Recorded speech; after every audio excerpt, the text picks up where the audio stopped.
once the meeting concludes, we will see a press release which will follow, which will probably hold more clearer directives on how and what the states should be doing so far as monitoring the quality of drugs are concerned and on the rationale of prescribing cough syrups.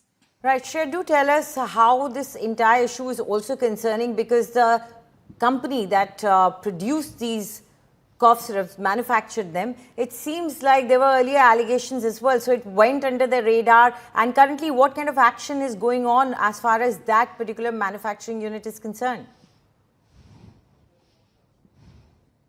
Well, this is precisely the reason we saw the drug controller also being taken to task. He was removed when it comes to the oversight that happened on their part, or whether this was a colluding of multiple officials. That is something that the larger probe or investigation will suggest. So far, the Tamil Nadu FDA is concerned, they will have to crack down on the manufacturer, is what we're given to understand. Shishan Pharmaceuticals, their manufacturing units, however, spread over multiple places in Madhya Pradesh. Kesan was responsible for it. So all these people right now will definitely face the music, but we're already seeing the doctor who had prescribed the cough syrups arrested in Chhindwara, the middleman, because what we do understand that when a drug comes into the market, it's also the medical representatives who also bring these drugs to the doctors and then they prescribe it further. Whether there was any kind of bribing involved in the matter, whether there was any kind of deliberate oversight that was, skipped upon, all these things will be investigated. But clearly, we will get some more clarity once the meeting ends.